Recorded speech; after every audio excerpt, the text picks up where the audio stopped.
Do you like Star Wars and the pew pew pew? So let's talk about it.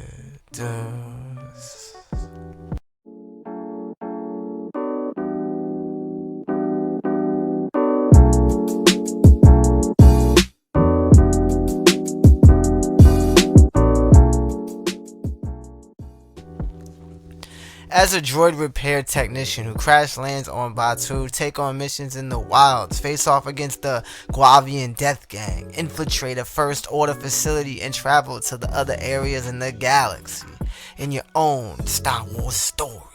The adventures continue in Katana, I think that's pronouncing it right, by unlocking 3 of the legendary tales. By completing the special missions, you'll travel to other areas and planets in the galaxy, become a Jedi in the Temple of Darkness, train with your Padawan in the Sacred Garden, or even take on a bounty as an assassin droid 88IG, the bounty of Post Earth. Star Wars, the Tales of the Galaxy Enhanced Edition lets you become the hero in this adventure.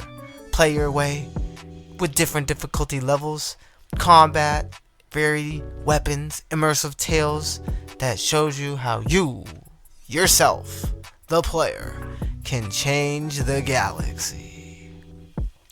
Now with all the facts out of the game out of the way, let's get into the real reason why you clicked on this video for my thoughts, overall impressions, and review, my boy. And let me get this straight off the bat, off the ripperoni pizza, by giving you guys the reality of having blue balls, because I was in fact blue balled in this game. If you're looking to see Daddy Darth Vader, my boys and girls, unfortunately this isn't the game for you, because Daddy Darth Vader is not showing up. It left me devastated, heartbroken, and disappointed, because if you guys haven't figured it out yet, I am for the Empire, baby. Damn straight. Hate all you want, you bitches. It's villain season. It's villains. It's given Empire. Anyway, they do have some other cameos in this game if you're interested of seeing some other superstars and legends. Star Wars Tales of the Galaxy is a mouthful, so in this review we're just going to refer to it as Star Wars. And the game's performance is buttery smooth. This is not just a simple quest port, as there is upgraded textures, good lighting effects, higher resolution, but I still can't give this game the crystal clarity stamp of approval, of the Husky stamp, of the NGI stamp, because in the FOV file way, there is some washness, some muddiness, and the draw distance is very distant from your eyes. No jaggies, but it just kind of looks muddy. They look like it did their best when they were upscaling the resolution from the quest and trying to get it as clear as possible, but it's not crystal clear, my boy. It's just clear overall. Buying the PSVR2 version nets you all the DLC of the stuff we just talked about in total, so you can experience around 8-ish hours of playtime, depending on how much you continue to play after completing the game and exploring the DLCs. They were fun, except for that stupid ass garden one where you train that damn stupid ass Padawan. That was a snore. Boring. Grind fest. Honestly soured me on the experience, because that was the final DLC where I thought they could have just put in something more better, my boy, something more fun. At least make that the first DLC so it ends on a good note. The other 2 DLCs were way better than that one. Although the performance is buttery smooth and I didn't experience any crashes, I will say, because we're speaking on the DLCs, the game hits a point where a level in the DLC doesn't even load properly, and I had to restart that level not once, my boys and girls, but twice, because the boss level fucking glitched out, so I had to restart it again. I'm not counting it as a hard crash because I was able to reload the level in the actual game's main menu, so it just seemed like the level wasn't loading, but I could still restart it in the game without ending my stream and without hard crashing to, you know, the home menu of the console. Stupid, annoying, but I just felt like it needed to be mention. The gameplay alone has plenty of options for combat with different various guns and items, from grenades to shielded bots that you throw out, the little blue ones, and they'll shield and shoot and fire at your enemies, or bots that will follow your enemies and explode on impact or explode next to them.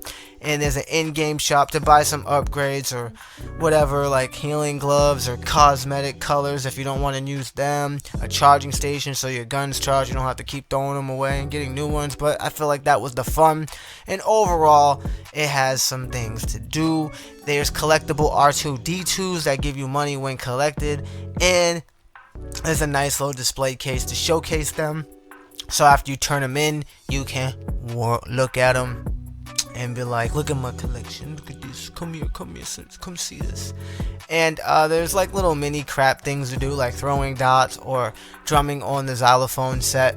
And of course, the main piece of the pie, which is the story, alongside all the other content. I did enjoy the story that the game provides. A little flush at some times, but when you get into the action after, grinding through the first couple like probably the first couple missions in the first act, is a little bit to just kind of let you feel the game out. But once you get to the stormtroopers, which is kind of near the end, but once you get to the stormtroopers, my boy, it was pretty damn bad ass, and I enjoyed the brief time that I got to use that lightsaber. Note, you cannot use the lightsaber throughout the whole game. You have to use it in a handheld fashion where you use it pretty much in the DLCs and when they tell you you can use it, which is sad. It makes that experience much better because you're looking at the lightsaber in VR and then boom, boom, and you're hearing it in your ears and you're hearing the sound effects and you're throwing it, you're using the force and you're getting all that haptic feedback.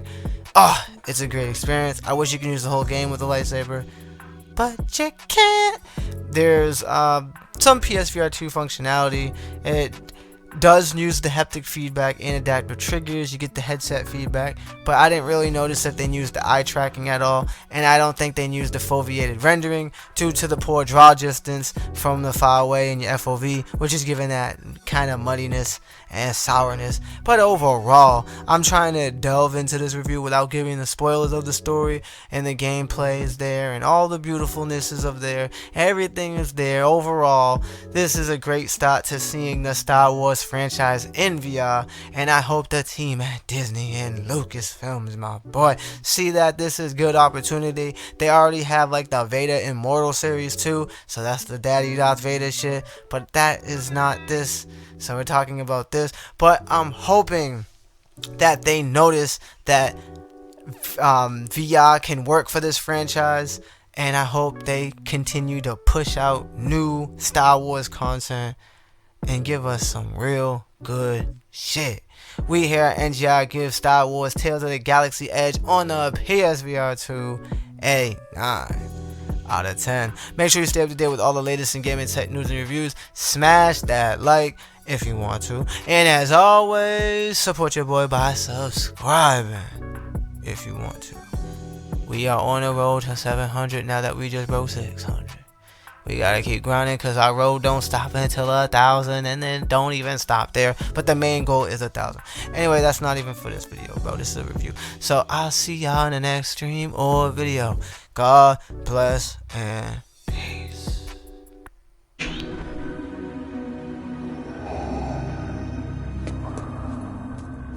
The Empire has issued a substantial bounty on a Corellian freighter that has eluded my subordinates for the last time.